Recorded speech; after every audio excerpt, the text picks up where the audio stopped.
viviendo. La presencia de Dios es real. Su gloria está visible.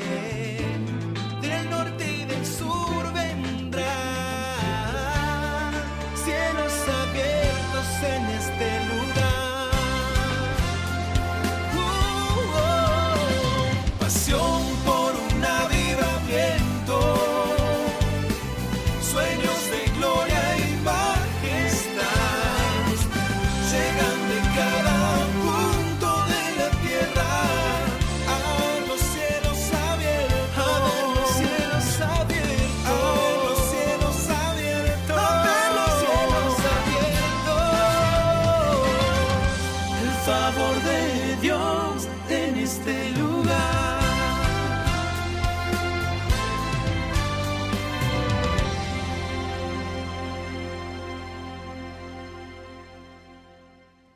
Mis amados, la Biblia narra un incidente que a mí me hace correr un frío por la espina dorsal solo de meditar en él. Luego que Israel sale de la esclavitud de Egipto, toda esa generación no puede cambiar la cabeza, no la puede cambiar. Dios los saca de Egipto, pero ellos no pueden quitar a Egipto de sí mismo. Dios los quitó de Egipto, pero ellos no pueden quitar la esclavitud del corazón. Técnicamente siguen siendo esclavos, aunque caminan por el desierto en libertad. Y esa generación, conocen ustedes la historia, no puede heredar la tierra prometida porque su cabeza no ha cambiado, su mente no hizo un clic. Y provocan a Dios con su incredulidad. Y Dios los sentencia. Dios dice, por cada vez que ustedes dudaron de mí o no creyeron en mi promesa, he aquí que los he de sentenciar. Y han de morir en el desierto, se presume a razón de 300 funerales diarios. Toda esa generación empezó a morir. Y solo sus hijos, dijo Dios, poseerán la tierra. Esos hijos, esa segunda generación, heredó la tierra. Conquistó la tierra de la mano de Josué, puesto que ellos experimentaron el poder de Dios. Ellos vieron cómo los muros cayeron. Esa generación fue una generación guerrera, una generación diferente a sus padres que murieron con mente de esclavos. Allí no termina la historia. La Biblia dice que luego de ellos vino una tercera generación. Y yo titulé este sermón La tercera generación, que es la que nos incumbe esta mañana. La tercera generación son los nietos de los que salieron de Egipto. La tercera generación son los hijos de los que conquistaron Canaán.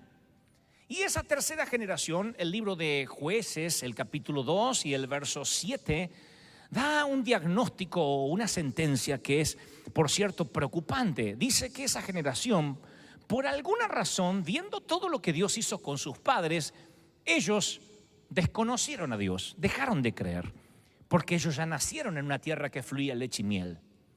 Para ellos era normal estar en una tierra bendecida, la abundancia, la prosperidad, eran cosas que ellos daban por sentado. Y justamente eso que debió haber sido una bendición fue la causa de la tragedia y de la ruina, el dar por sentado las bendiciones. Porque esos hijos no conocieron nunca la bendición de Dios por experiencia propia, nunca experimentaron qué es estar necesitado de Dios. Eran nietos de Dios y Dios no tiene nietos, Dios tiene hijos. Pero los nietos de Dios que nacieron en la tierra prometida, para ellos era normal vivir en una tierra que fluye leche y miel. Por consecuencia, ¿para qué necesitaban a Dios? Para nada. Es lo que yo he visto con las generaciones aquí en los Estados Unidos de América propiamente. Yo he contado en decenas de veces que como fui el hermano, el menor de 4 hermanos, yo nunca tuve un pantalón nuevo. Yo heredaba lo que los hermanos dejaban. Nunca tuve, solo pude tener ropa interior nueva. Cierta ropa, no toda. Pero todo lo demás lo heredaba. Pero cuando llegamos aquí me doy cuenta con mis propios hijos que ellos dan cosas por sentado. Ellos creen que los televisores nacen de las cáscaras de banana. Ellos creen que simplemente hay que decir quiero eso y ha de aparecer al otro día por arte de magia. Uno de mis hijos me ha dicho alguna vez, papá, no te pido que gastes plata, usa una de esas tarjetas de plástico. Ellos creen que eso de alguna manera se paga mágicamente. Y dan por sentado. No digo que hemos de tener a los hijos en pobreza o en miseria para que tengan algo que aprender. Porque siempre uno toma una posta y la lleva a un nuevo nivel para que la próxima generación tenga una vuelta menos que dar en esta carrera de la vida. Lo que trato de decir es que muchas veces cuando la gente da por sentado y los hijos no pelearon las batallas que tú peleaste, no fueron salvos de una esclavitud de la cual tú experimentaste, pueden caer en el engaño de imaginar que no necesitan tanto a Dios como sus padres. Para nosotros, cuando éramos adolescentes, los que nos hemos criado en una iglesia cristiana, orar no era algo que tendríamos que sentir, era una obligación. Había que orar en casa, para todo había que orar. Señor, dame zapatos. Ahí no había Reyes Magos, ni Santa Claus, ni Toys R Us. Era el Señor proveyendo zapatos.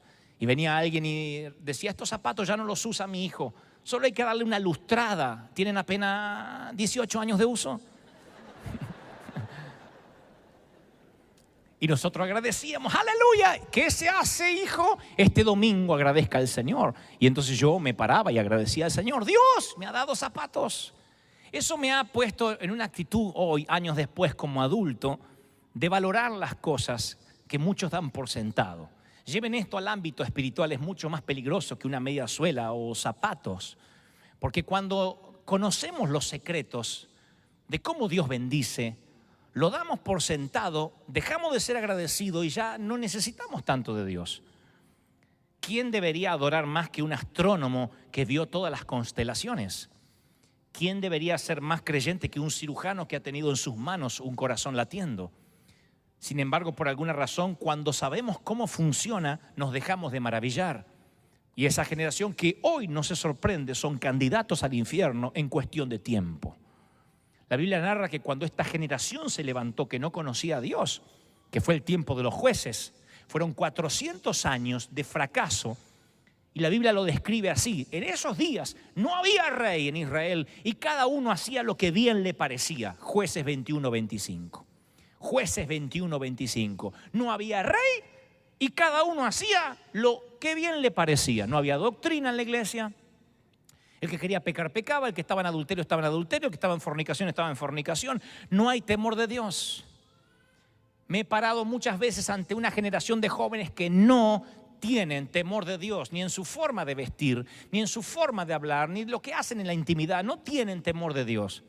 Y si pecan, no lo confiesan, lo ocultan y siguen pecado tras pecado. Y me pregunto con Liliana, ¿nos estamos poniendo más viejos y más retrógrados? ¿O será que estamos viendo la decadencia de una generación que perdió el temor de Dios porque nunca vivió la provisión de Dios? Porque nunca supo lo que es ayunar y buscar a Dios en oración para poder entrar a un colegio, para poder aplicar, para que te den un empleo. A lo mejor porque papá y mamá siempre traen todo para que el nene no se traume. Y eso es lo que hace que una generación no quiera buscar al Señor. Nosotros criamos a nuestros hijos y después decimos, estoy triste porque mi hijo no quiere venir a la iglesia. Es la frase que más escucho. Estoy triste porque mi hijo no quiere servir al Señor. ¿Y cómo va a querer servir al Señor si nunca lo formaste para el Señor? Tú tienes que formar a un hijo para el Señor. Tú tienes que hacer como la mamá de Samuel, prepararlo, consagrarlo. La Biblia dice, el hombre de bien deja herencia a sus nietos.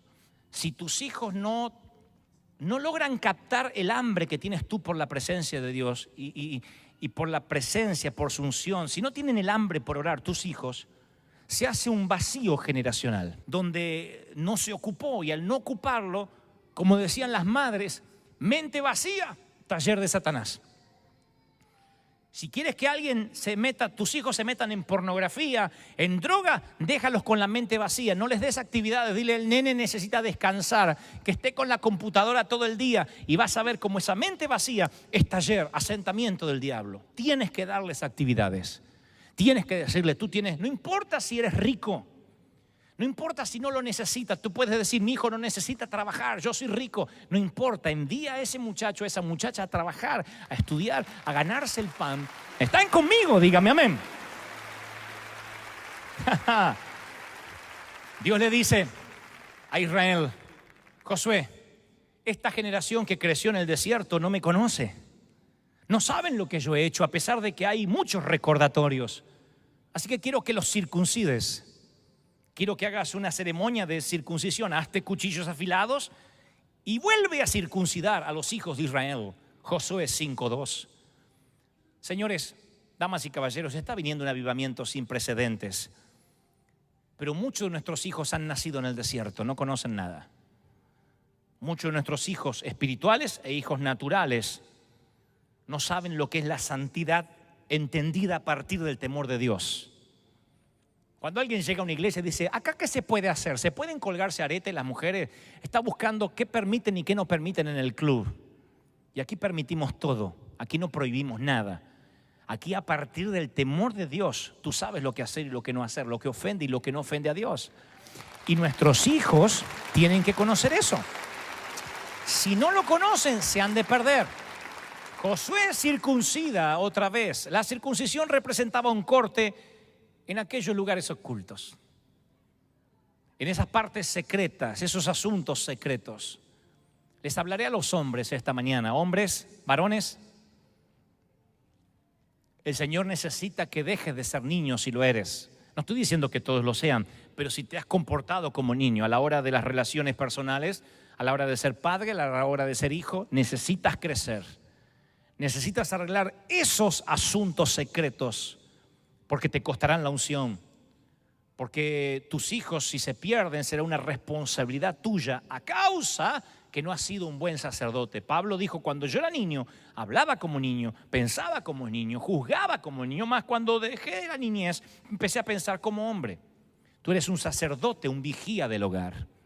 Si tus hijos ven que tú te quejas de los diezmos, si tus hijos ven que son las 10:30 de la mañana y tú estás sentado en casa sin preocuparte en llegar temprano, ellos nunca van a valorar la presencia del Espíritu Santo. Si tus hijos nunca te ven preparar la ofrenda y los diezmos diciendo, a ver, quiero que todos diezmen. Ustedes van a la escuela dominical, pero tomen, lleven algo a la hora de la ofrenda. Si nunca ven eso, nunca aprenderán a sembrar. Y luego dirás, mi hijo vive en pobreza, no sé por qué lo perdí. No falló el pastor, falló el sacerdote. Yo no puedo afectar a tu hijo más de lo que tú lo puedes hacer. Yo no puedo tener más ascendencia sobre tu hijo que tú misma, que eres la madre. No lo lograré. Para tu hijo yo puedo ser un héroe o un villano, pero nunca seré un sacerdote para él si no tiene un sacerdote en la casa. Yo soy el pastor, el que enseña. Pero si tu hijo ve que tú eres inmaduro, que tú te quejas o que murmuras, entonces hemos de perder esa generación. Tengo una palabra para los divorciados, porque hay personas aquí que dicen, yo me casé pensando que iba a ser para toda la vida. Y sé que el casamiento es la unión de dos agendas siguiendo un mismo destino. Y para muchos que están aquí ya es demasiado tarde, porque el árbol ha sido derribado. Dice, yo ya me separé. No te voy a decir, tienes que volverte a juntar necesariamente porque no conozco las historias privadas de cada quien, pero tienes la responsabilidad de salvar la semilla, de salvar la profecía. La profecía son tus hijos. Tal vez no puedes salvar ya la relación matrimonial, pero tienes que salvar a tus hijos. Tú decides si tus hijos van a ser las víctimas inocentes de una guerra que ellos no declararon y van a estar entre los tironeos del padre y la madre y entre corte y jueces, o vas a protegerlo pidiendo lo mejor. Porque si permites que se pierdan los retoños, tanto dolor habrá sido en vano. Tal vez el sueño del príncipe y la princesa se te hizo añicos, pero tienes que salvar la profecía. Aún se puede salvar la semilla de un árbol muerto. Aunque el árbol esté muerto, dice la Biblia, florecerán los retoños. Entonces no tienes excusa si eres mamá soltera, papá soltero, divorciado, te fueron infiel, te abandonaron. Aún así tú tienes que ser sacerdote de tu hogar. Pero si tú envenenas a tu hijo y le dices lo que tu padre me hizo, ese desgraciado me metió los cuernos, y eso le va a llenar de veneno en la cabeza del punto tal que te puedo profetizar, apenas sea más grande físicamente que tú, ni siquiera digo la mayoría de edad, apenas tenga 16, 17 años y sea esos osos que hay a veces en casa. Vieron que hay nenes de 16 años que dicen, son del demonio de Tasmania, así gigantescos. Apenas te doble físicamente, no te pisa más la iglesia. ¿Y qué lo vas a traer a los golpes? ¿Qué lo vas a empezar a golpear? Cuando le levantes el dedo y él te baje el dedo así y te diga no quiero ir más, envenenado de lo que le hablaste de su padre o de su madre o de lo que pasó, ¿cómo vas a hacer para que venga a la iglesia? Pastor, ore por mí que me está rebelde. La rebeldía no es un espíritu que se mete por la ventana de tu casa y endemonia a tu hijo, porque la Biblia dice que serás salvo tú y toda tu casa. Hay una cobertura espiritual. Ahora, si tus hijos se pierden, la cobertura es la que falló. Hay un paraguas que da cobertura, hay un paraguas que da unción. Eso afecta a tus hijos. Por eso siempre decimos estén bajo cobertura espiritual, porque la cobertura protege a tus hijos. Deuteronomio 6:6 dice, grábate en tu corazón estas palabras, incúlcaselas a tus hijos, incúlcaselas. No dice, llévalo los domingos a la escuela dominical y ya cumpliste. Incúlcaselo. ¿Cómo se inculca algo al hijo? Háblales cuando estés en tu casa. Cuando estés en tu casa. No dice en la sinagoga, en el templo, que el pastor le hable. Llévalo ahí que le oren. Háblale cuando estés en tu casa. ¿Se habla en tu casa de Dios? ¿Es charla cotidiana hablar del Señor? Cuando vayas por el camino, en las vacaciones, háblales. Bueno, no les voy a hablar de Dios estando en el parque. No tienes que hablarle de... Te voy a explicar del Cordero redimido que nos redimió de la concupiscencia de la carne y nos libró de la indisolubilidad de la Trinidad. No tienes que decirle eso. Pero le enseñas cosas.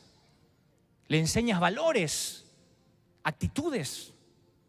Si tu hijo dice, fui al cine y papá te cuento una cosa, pagas una sola entrada, entras y después te puedes quedar adentro y mirar toda la película que quieras. Tú no dices, aleluya, el Espíritu Santo nos está haciendo orar. Tú dices, aunque nadie te ve, estás mintiendo. Sal y paga otra entrada. Y si no tienes para pagar otro boleto de cine, no veas otra película. No, pero papá, termina la película, me meto en el baño y después de ahí salgo y me voy a ver la otra. Y hago 2 por 1 y no me descubren. Es una mentira. Vas a perder la unción por ver una película. Vas a perder la presencia de Dios por esa tontería. Por hacer algo cuando nadie te ve. Y cuando tú lo celebras y cuando tú festejas la viveza de un hijo, el haber sido listo por hacer eso, estás amontonando ascuas de fuego sobre su cabeza, lo condenas a que sea parte de esta tercera generación que un día no sabe lo que es tener temor de Dios. ¿Cómo va a tener temor de Dios tu hijo cuando escucha insultos en la casa? Cuando ve las películas que tú consumes, cuando entra a tu historial y sabe por dónde tú navegas siendo el padre, ¿cómo va a tener temor de Dios? Oh, qué tremenda responsabilidad. Ese niño que cargas en tus brazos es lo único eterno que vas a cargar. Porque en el cielo o en el infierno ese niño seguirá viviendo por el resto de la eternidad. Puedes manejar un auto del año, tarde o temprano se pondrá viejo, pero un niño, tarde o temprano ese niño vivirá en alguna parte, o en el cielo o en el infierno. Y adivina de quién es la responsabilidad. De nosotros, de protegerlos. ¿Qué hiciste? ¿Qué les enseñaste? ¿Cómo los marcaste? ¿Qué aprendieron de ti? Nunca le pidas a tu hijo más pasión de la que tú tienes. Nunca le pidas más entrega. Nunca pretendas que él ame más a Dios de lo cual tú nunca has amado. Porque si no, ellos no ven eso, nunca querrán saber nada con Dios. ¿Vale la pena gastarse para Dios? Lo vale. Pero si ese gasto proviene de un temor santo, de un temor de querer agradar a Dios, no miedo, sino temor. Grábate en el corazón, incúlcaselo. Átalos a tu mano como un signo. Llévalas en tu frente como una marca, que tus hijos te vean la cara y vean una mamá llena de Dios. Y por favor, ya no digas, es que soy divorciada, soy sola. Basta de victimizarse. Que vean una persona llena de Dios, abandonada, le fueron infiel, pero llena de Dios. Llena de la unción y del poder de Dios. Escríbelas en los postes de tu casa. En los postes de tu casa. No pretendo que llenes de versículos bíblicos la casa, pero vuelvo a insistir. Si yo fuera a la habitación de tu hijo, ¿con qué póster me encontraría? No tengo problema que tengan un Spider-Man allí, mis hijos lo tienen. Pero ¿será que me encontraré con leyendas de rock, leyendas de violencia? ¿Será que me encontraré que en la casa hay cualquier cosa menos algo que hable de Dios y de Cristo? Escribe en los postes de tu casa. Incúlcaselo, tema primario en la educación de los hijos. Rodéate de recordatorios. Tienes que tener tu registro, tu historia personal con Dios e imparte la bendición. Papá, Imparte la bendición para no perder la próxima generación. Ponte bajo la unción. Ama la presencia de Dios. Pero de verdad, no 2 horas durante el servicio. De verdad ponte bajo el paraguas. De verdad. La Biblia narra que en Egipto subió un nuevo rey que no sabía nada de José. Y este rey oprimió a los antepasados, obligándolo a que murieran. Hechos 7:18. Subió un rey que no conocía a José. Cuando leí esto dije, oh Señor, dímelo otra vez. Y el Señor me dijo, léelo otra vez. Y yo dije, dímelo otra vez. Oh, léelo otra vez. Un rey que no conocía a José. No dijo, y subió un rey que no conocía a Dios. Y subió un rey que no conocía a José. Y como no lo conocía a José, todo el pueblo entró en maldición. Esto que me dice que cuando José se murió, la cobertura espiritual sobre Egipto se perdió. José fue fiel, no pecó sexualmente, perdonó a sus hermanos y eso bendijo colectivamente a toda la nación. Cuando José se murió, un rey que no conocía a ese hombre puso en opresión al pueblo. ¿Qué estoy diciendo? ¿Qué estoy diciendo? Si tú estás bajo cobertura espiritual, tú vas a darle cobertura espiritual a tus hijos y a tus nietos. Si tú eres un quejumbroso, alguien que no se congrega, alguien que viene de vez en cuando, tú le quitas la cobertura, te sales de la cobertura espiritual y tú dejas de darle cobertura a tus hijos. Y tú pones en peligro a tus hijos. Mis queridos, no soy un hombre que habla demasiado de Satanás, pero el diablo se toma muy en serio esto del evangelio. Él no tendrá vacaciones este verano. Él no tendrá descanso de Navidad. Él no tiene 4 de julio. Él no descansa.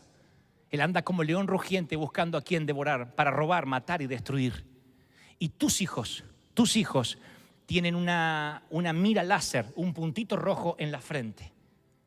Hay un demonio apostado sobre tus hijos. Te lo digo como pastor de los jóvenes, no para asustarte. Esto ocurre. Mis 4 hijos tienen una luz roja en su frente. No puede disparar, el francotirador está apostado allí. No puede disparar si yo estoy en la perfecta voluntad de Dios. Si el papá está bajo la voluntad de Dios. Moisés levantaba los brazos y el pueblo prevalecía. Cobertura espiritual. Todo funcionaba bajo la cobertura espiritual de Moisés. Mis queridos, a través de la herencia recibes una bendición que no has ganado. A través de la herencia te conviertes en heredero de un botín que tú no has conseguido. Y alguien, una generación pagó un precio para que tú estés aquí.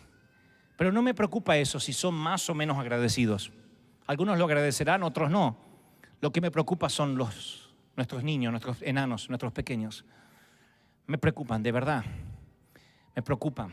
El problema no está en ellos, el problema está en los padres. Hubo un error en la transición. Hubo algo, una impartición que no se dio. Hubo una ausencia, un eslabón roto. Hay un eslabón roto en el medio que descontinuó la cadena. Y yo vengo a querer juntar esta punta de la cadena, este extremo con este otro extremo. Y estoy diciendo, los únicos que los pueden juntar son ustedes, papás. Hagan el trabajo. No hay hijos rebeldes. Hay hijos que necesitan una mano que los guíe, que les hable duro si tienes que hablar duro o que les hable blando cuando es necesario. Pero no perdamos una generación. Hoy no sé cuántos somos aquí, cuántos miles somos, pero podríamos ser muchos más con cientos de miles de jóvenes que están enfrente en el parque o con cientos de miles de jóvenes que ahora mismo se pierden en la droga o que anoche se prostituyeron. Y yo tengo carga por esos jóvenes. Tenemos carga. Decimos con mi esposa, ¿dónde están? ¿Qué están haciendo sus padres? Y se levantó una generación que no conocía a Dios. Una generación que no supo lo que era buscar a Dios. Queridos papis, me odiarán los jóvenes por esto, me odiarán los hijos. Pero hagan ayuno de televisión, hagan ayuno de iPod, hagan un día sin electrónica en la casa, verán que se sobrevive. Vivimos 30 años sin eso, podemos vivir un día. Hagan un ayuno de cosas electrónicas en la casa y digan, hoy te vas a desconectar porque quiero que te conectes con Dios. ¿De qué te sirve tener el iPad del momento e irte al infierno? Hoy necesito que te conectes con Dios. Hagan un devocional a la semana, 10, 15 minutos en un rincón de la casa. A ver las peticiones de cada uno. Obliguen al adolescente que salga de su cueva, que apague el televisor y que venga y se siente bajo los pies de la mesa y escuche al padre decir: hoy vamos a orar en familia. Hoy tenemos que levantar un altar. ¿Cuántos lo creen? Dígame amén. ¡Aleluya! ¡Aleluya! ¡Wow! ¡Aleluya! Aplaudan porque dice: Señor, ha llegado una generación pura. Favor Day. Ha llegado una nueva generación a Favor Day. ¡Aleluya!